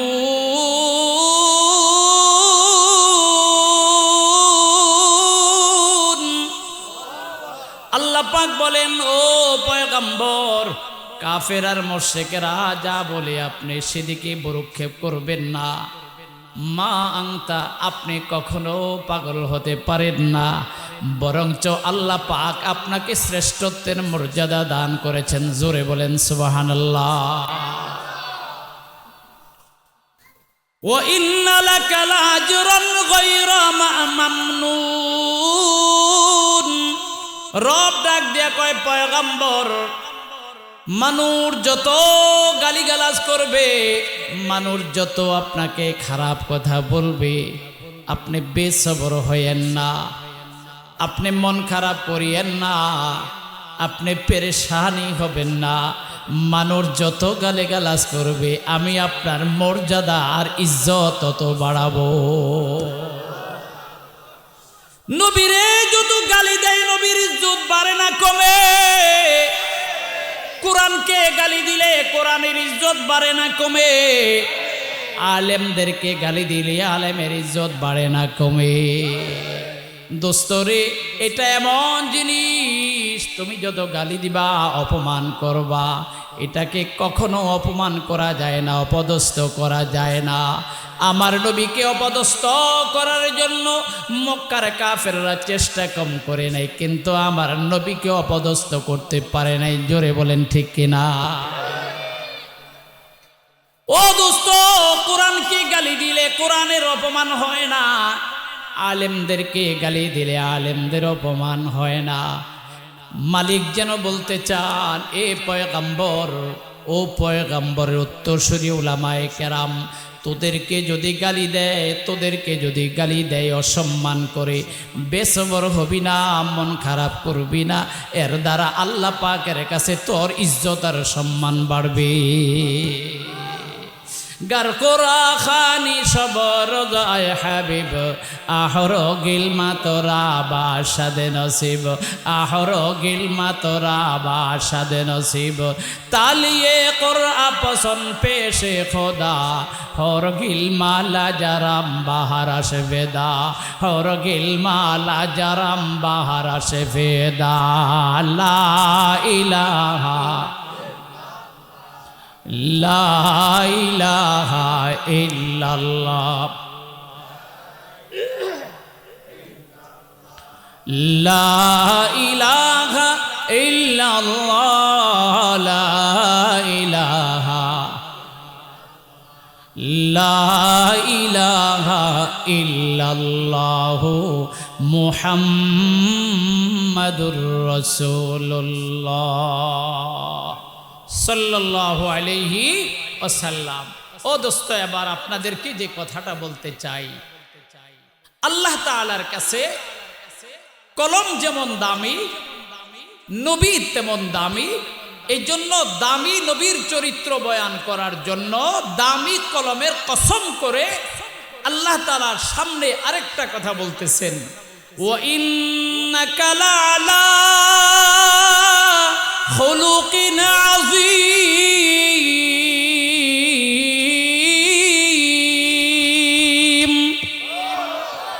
ও পয়গম্বর, আপনি কেমনে করে পাগল হবেন? আমি যে আপনাকে এমন চরিত্র দিলাম, আমি আপনাকে এমন সুন্দর আখলাক দিলাম, এমন চরিত্রওয়ালা মানুষ কোনোদিন পাগল হতে পারে না। আমি দুনিয়ার আখলাকের ভিতরে, চরিত্রের ভিতরে তিনটা কোয়ালিটির চরিত্র হয়। একটা হলো খলুকে হাসান, একটা হলো খলুকে করিম, একটা হলো খলুকে আজিম। এই খলুকে হাসানের চাইতে, খলুকে করিমের চাইতে খলুকে আজিমের মর্যাদা হাজার কোটি গুণ বেশি দামি। চিৎকার করে বলেন সুবহানাল্লাহ। খলুকে আজিম বলা হয় আপনার সঙ্গে কেউ যদি খারাপ আচরণ করে, কেউ খারাপ ব্যবহার করে, আপনার যদি অধিকার ছিল তার সঙ্গে একটা খারাপ ব্যবহার করা, খারাপ আচরণ করা, কিন্তু আপনি তা করবেন না, বরঞ্চ আপনি তাকে মাফ করে দিবেন। শুধু মাফ করে ক্ষান্ত হবেন না, আপনার গুরুত্বপূর্ণ কাজের মধ্যে তাকে আপনি অংশগ্রহণ করাবেন। ও দোস্তরে, এই জন্য আল্লাহর পয়গম্বরের আখলাক সম্পর্কে হাদিসের মধ্যে আসছে, আল্লাহর পয়গম্বর যখন নাকি দোস্ত 10,000 সাহাবায়ে কেরামদেরকে নিয়া বাইতুল্লাহ শরীফের মক্কা বিজয়ের দিনে, ফতে মক্কার দিনে মক্কা শরীফের ভিতরে প্রবেশ করলেন রে দোস্ত, এমন সময়ে আল্লাহর পয়গম্বর ডাক দিয়ে কয়, মান দাখালা ফি মসজিদিল হারাম ফাহুয়া আমিন, ওয়া মান দাখালা দারা আবি সুফিয়ান ফাহুয়া আমিন, ওয়া মান আগলাকা বাবহু ফাহুয়া আমিন। আমার নবী ডাক দিয়ে কয়, এ মক্কার কাফেররা, আজ থেকে 10 বছর আগে যারা আমাকে মারছিলা, যারা আমাকে গালি দিছিলা, যারা আমাকে খারাপ ভাষায় তুচ্ছ-তাচ্ছিল্য করেছিলা, আজকে আমি তোমাদের সবাইরে মাফ করে দিলাম। জোরে কোন সুবহানাল্লাহ। শুধু তাই না ও দোস্ত, সরকারে দো আলম হিজরতের প্রাককালে মদিনায় যখন যাবেন, তার আগে নবী একদিন বাইতুল্লাহর সামনে গেলেন। বাইতুল্লাহর সামনে গিয়া, ওই সময় বাইতুল্লাহ শরীফের চাবি ছিল হযরতে ওসমান ইবনে আবি তলহা, কেউ কেউ বলছেন ওসমান ইবনে আবি শাইবা। তখন তো মুসলমান হয় নাই, কাফের ছিল। নবী ডাক দিয়া কয়, এ ওসমান, বাইতুল্লাহ শরীফের চাবি যেহেতু তোমার হাতে, একটু চাবি দিয়ে বাইতুল্লাহ খুলে দাও। আমি ভিতরে ঢুকি, 2 রাকাত নামাজ পড়ি, আমি চলে যাব। ওসমান ইবনে আবি শাইবা ডাক দিয়ে কয়, না মুহাম্মদ সাল্লাল্লাহু আলাইহি ওয়াসাল্লাম, আল্লাহর পবিত্র ঘরে তোমার ঢোকার পারমিশন নাই। দিবি না ওসমান? বলে না। তখন নবী বলছিলেন, ওসমান, সেই দিনটা খুব বেশি দূরে নয়, যেদিন আজকে আমি যেমন অসহায়ের মতো তোর সামনে দাঁড়িয়ে আছি, তুই আমার সামনে অসহায়ের মতো দাঁড়ায় থাকবি। আহা, এ ওসমান, সেই দিনটা দূরে নয় যেদিন আমার সামনে তুই এতিমের মতো, দুর্বল মানুষের মতো দাঁড়িয়ে থাকবি, আমার হাতে বাইতুল্লাহ শরীফের চাবি আসবে। আল্লাহু আকবার বলে। আমার নবী যে বললেন অচিরে এমন একটা সিচুয়েশন তৈরি হবে, আসলে কি বাস্তব সত্য না অসত্য? সত্য। ওসমান ডাক দিয়ে কই, মুহাম্মদ, বড় কথা বলবি না। তোর বাবা নাই, তোর মা নাই, তোর দাদা নাই, তোর বাড়ি নাই, তোর ঘর নাই, কেমনে করে মক্কার ক্ষমতা তোর ভিতরে আসবে? তোরে কে ভোট দিবে, কে সমর্থন করবে? মক্কার সব কাফেররা তোর বিপক্ষে দাঁড়িয়ে আছে। এরে মুহাম্মদ, যা যা, ধমক দিয়ে আমার পয়গাম্বরকে সরায়া দিছে। আমার পয়গাম্বর বাইতুল্লাহর সামনে 2 রাকাত নামাজ পড়ে ব্যথিত মন নিয়া, ভগ্ন হৃদয় নিয়া মদিনাতুল মুনাওয়ারায় চলে গেলেন। 10 বছর পরে আমার পয়গাম্বর 10,000 সাহাবায়ে কেরামদের বিশাল বড় কাফেলা নিয়া আজকে মক্কা বিজয়ের দিনে আমার নবী ডাক দিয়া কয়, সাহাবায়ে কেরাম, দেখো না আজকে ওসমান ইবনে আবি শাইবা কোথায় আছে? ওসমান কোথায় আছে? বাইতুল্লাহর চাবি যার হাতে, সে কোথায়? কারণ আজকে তো বড় বড় কাফেরদের লিডাররা সবাই কাঁপতেছে, কলিজায় পানি নাই। কেন? যে আজকে তো ইন্নাল মুলুকা ইযা দাখালু ক্বরিয়াতান আফসাদুহা ওয়া জাআলু আইদ্দাতা আহলিহা আজিল্লা। আরে দুনিয়ার ক্ষমতাধর মানুষের অবস্থা তো এমন, যখন যতদিন ক্ষমতায় থাকে অত্যাচার করে, ক্ষমতা থেকে সরে গেলে প্রতিপক্ষ তার বাড়ি ঘর পুইরা ফালায়, জুলুম করে, পিটাপিটি করে, মারামারি করে। এটা দুনিয়ার চিরাচরিত নিয়ম। এতদিন কাফেরদের হাতে ক্ষমতা ছিল, আমার নবীকে মেরেছে, আমার নবীকে ত্যায্য করেছে, আমার নবীকে বাড়িহারা ঘরহারা করেছে, আমার নবীকে দেশ ছাড়া করেছে। আজকে আমার পয়গাম্বর মক্কার আধিপত্য তার হাতে। হায় হায়, আজকে তো মুহাম্মদের সাহাবীরা সবার বাড়িঘর পুরা দিবে। জোরে কন্যা উজুবিল্লাহ। কিন্তু নবী মক্কায় ঢোকার পরে সমস্বরে আওয়াজ দিয়া কয়, এ মক্কার কাফেররা, এ কুরাইশদের কাফেররা, লিডারেরা, আমি তোদেরকে আশ্বস্ত করতে চাই, মান দাখালা ফি মসজিদিল হারামি ফাহুয়া আমিন। যারা মসজিদে ঢুকবি তারা নিরাপদে থাকবি, তোদের উপরে কোনো আক্রমণ করা হবে না। আল্লাহু আকবার কর।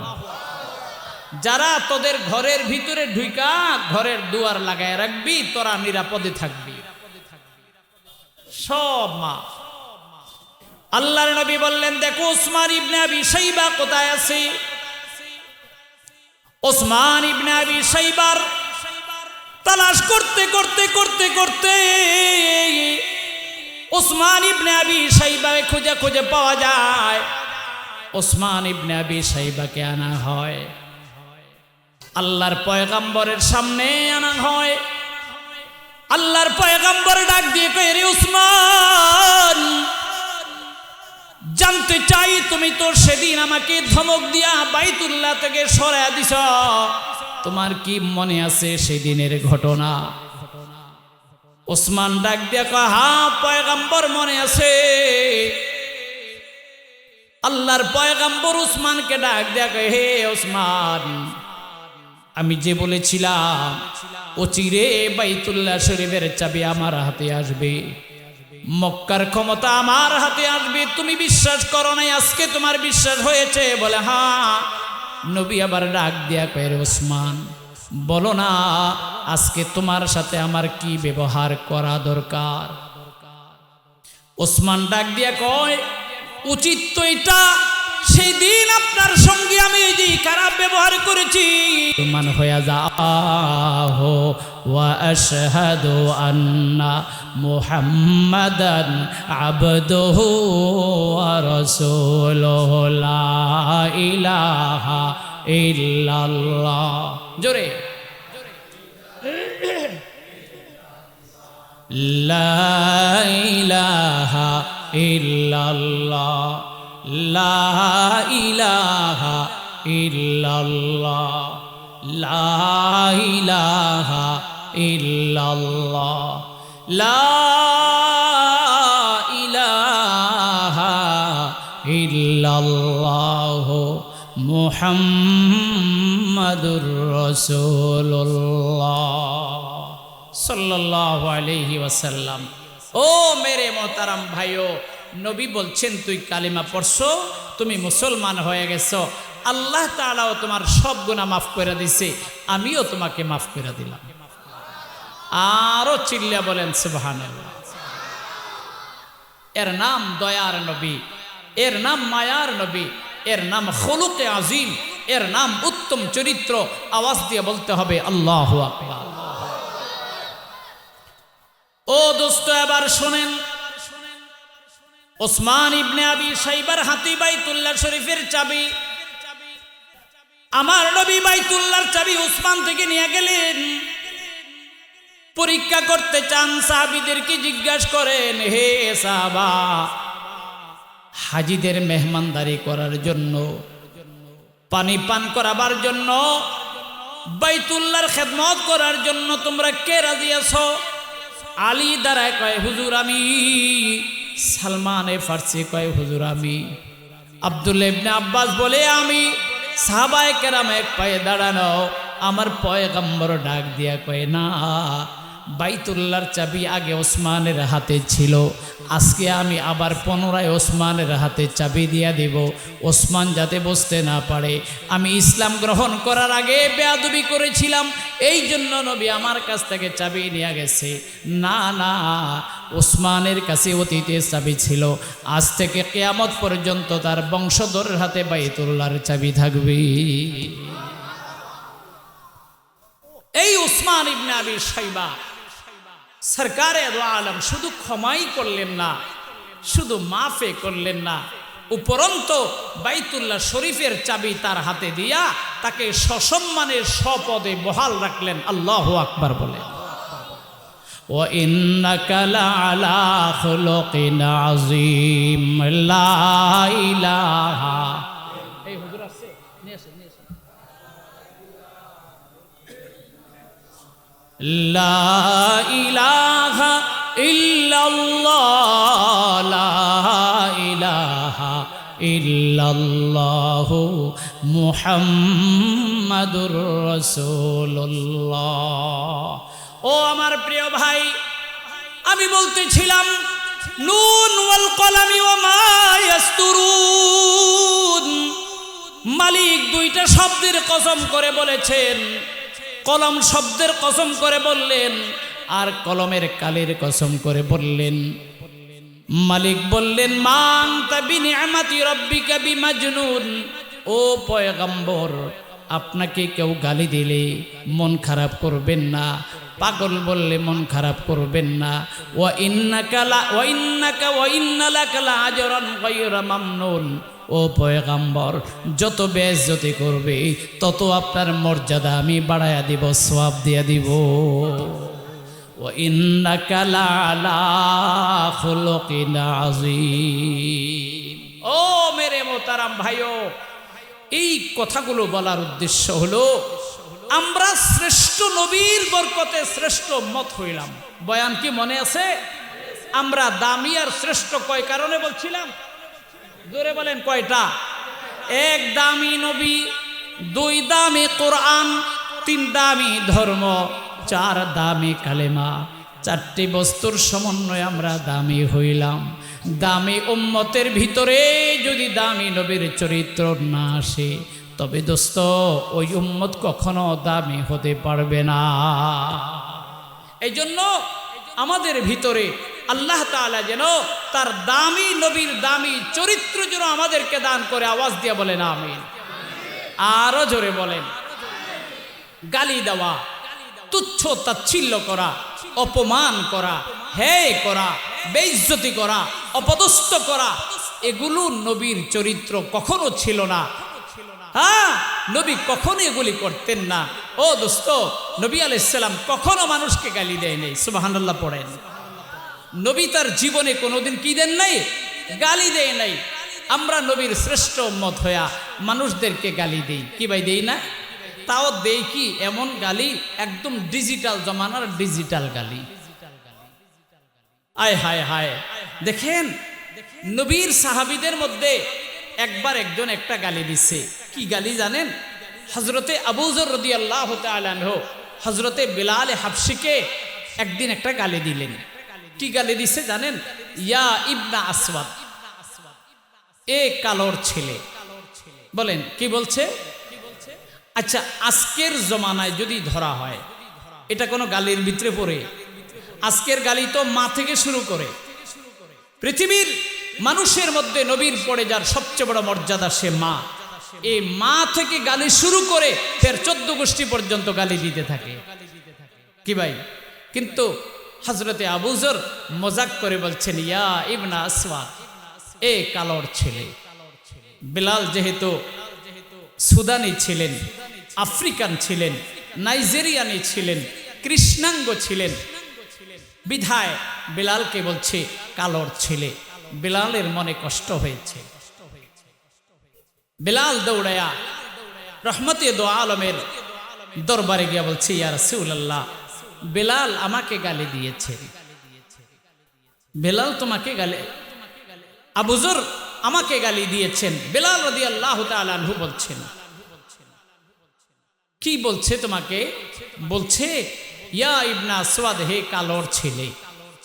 বিলাল বলতেছে যে হুজুর, গালিটা যদি আমাকে দিত তাহলে আমি এত কষ্ট পাইতাম না, কিন্তু গালিটা আমার মাকে দিছে। বলেন কাকে দিছে? আমার মা কালো, এটা বুঝায় না? আমার বাবা কালো। হে কালোর ছেলে, তার মানে আমার মা বাবা কালো। এটা বলার কারণে আমার মনে কষ্ট হয়েছে। সরকারে দো আলম আবু যর গফারিকে ডাকলেন, ডেকে বলছেন ইয়া বাজার হালফি কা শাইউম মিনাল কিবরি ওয়া আনতা মুমিন। এ আবু যর, জানতে বড় ইচ্ছে হয় তুমি নিজেকে ইমানদার দাবি করো, অথচ তোমার ভিতরে অহংকার। তোমার ভিতরে অহংকারে বড়া, অথচ তুমি নিজেকে ইমানদার দাবি করো, তুমি নিজেকে মুমিন দাবি করো। এটা কেমনে করে হয়? তো আবু যর তো মাটির মানুষ, আহা সোনার মানুষ। আবু যর বলতেছেন হাল ফিয়া শাইউম মিনাল কিবরি ওয়া আনা মুমিন। হুজুর, আমার ভিতরে অহংকার আছে, অথচ আমি ইমানদার বলে দাবি করি। আমি তো বুঝতে পারি নাই যে আমার ভিতরে অহংকার আছে। আমার ভিতরে অহংকার আছে, তাকাব্বুর আছে, এটা আমি বুঝতে পারিনি। নবী বললেন হ্যাঁ, তোমার ভিতরে অহংকার আছে। কিভাবে? যে তুমি যাকে গালি দিলা, তুমি মনে করলা তোমার চাইতে সে নিকৃষ্ট, আর যাকে গালি দিলা তার চাইতে তুমি উৎকৃষ্ট। এই জন্য তুমি আরেকজনকে গালি দিলা, তুমি আরেকজনকে অপমান করলা, তুমি আরেকজনকে অপদস্থ করলা। বুঝা গেল তুমি তোমার নিজেকে ভালো মনে করো, অন্যকে খারাপ মনে করো, এই জন্য তাকে তুমি গালি দিয়েছ। এটা হচ্ছে অহংকারের মাত্রা, এটা হচ্ছে অহংকারের আলামত। আল্লাহর নবী সাহাবী আবু যর ডাক দিয়ে কও, পয়গম্বর, আমি আল্লাহর কসম করে বলি আমি বুঝতে পারি নাই আমার ভিতরে যে অহংকার আছে আর গালি দেওয়া যে অহংকারের আলামত, আমি বুঝতে পারি নাই। এ পয়গম্বর, আমি মসজিদের গেটের মধ্যে শুয়ে পড়ব, বেলাল যতক্ষণ আমার বুকে উঠা পাড়া না দিবে, আমার ঘাড়ে লাথি না মারবে, আমাকে অপদস্থ না করবে, আমাকে যতক্ষণ বেইজ্জতি না করবে আমি ততক্ষণ পর্যন্ত খানা খাবো না। আমাকে অপমান করতে হবে। অহংকারের ঔষধ হলো অপমান করা। তো যেহেতু প্রতিজ্ঞা করেছে খানা খাবে না যতক্ষণ না আবুজর, যতক্ষণ না বেলাল আবুজরকে লাথি না মারবে, বুকে পাড়া না দিবে, মাথায় পাড়া না দিবে। এই জন্য বেলাল তো আবুজর তো না খায়া মারা যাবে। তো সাহাবায়ে কেরাম তো ছিলেন রুহামাউ বাইনাহুম, পরস্পরের মধ্যে ভালোবাসার বন্ধন বড় মজবুত ছিল। তাই বেলাল নিজের পা লাগিয়ে আবুজরকে বললেন, ওঠো আবুজর, তোমার চিকিৎসা হয়ে গেছে। নবীর কাছে গেলেন, নবী বললেন তোমার চিকিৎসা হয়ে গেছে। ও মেরে মোহতারাম ভাইও, নবী কেমন চরিত্র, কেমন আদর্শ, কেমন নমুনা, কেমন উত্তম চরিত্র আর আদর্শ, কিভাবে অহংকারের চিকিৎসা উম্মতকে শিখাইয়া দিলেন। আর বললেন, ও উম্মত, তোমরা তোমাদের জবানকে হেফাজত করবা, মানুষের সঙ্গে খারাপ ব্যবহার করবা না। আমি জীবনে কোনোদিন কারোর সঙ্গে খারাপ ব্যবহার করি নাই। চিৎকার করে বলেন সুবহানাল্লাহ। এমনকি নবী তার সারা জীবনে কোনো দিন কোনো বিবিকে পর্যন্ত মারেন নাই। 9 জন বিবি, মতান্তরে 11 জন বিবি, এই 11 জনকে কোনোদিন তিনি প্রহার করেন নাই। কোথায় হুজুর, কই? আমি মাইক ছেড়ে দেব। সুতরাং আমার ভাই, যে কথাটা আমি বলতে চাই, দীর্ঘ সময়, লম্বা সময় আমি আলোচনার সার সংক্ষেপ যে কথাটা, আমি সূরা কলামের এই 4টা আয়াতের তাফসীর উপলক্ষে যেই মেসেজটা আপনাদেরকে দিতে চাই, যেই দামি নবীর বরকতে আমরা দামি হইলাম, সেই দামি নবীর চরিত্র যদি আমাদের ভিতরে না আসে, তবে আমরা কিন্তু দামি চেহারের মালিক হব না, আমরা কিন্তু সবার আগে জান্নাতে যাওয়ার হকদার হব না। আল্লাহ তাআলা আমাদের সকলকে দামি চেয়ার ধরে রাখার জন্য, দামি নবীর শ্রেষ্ঠ আদর্শ আমাদেরকে ধরে রাখার, বলবৎ রাখার তৌফিক দান করে। সকলে বলেন আমিন। ওয়া আখিরু দাওয়ানা আনিল হামদুলিল্লাহি রাব্বিল আলামিন। হুজুর আসতেছে, বসেন আপনারা।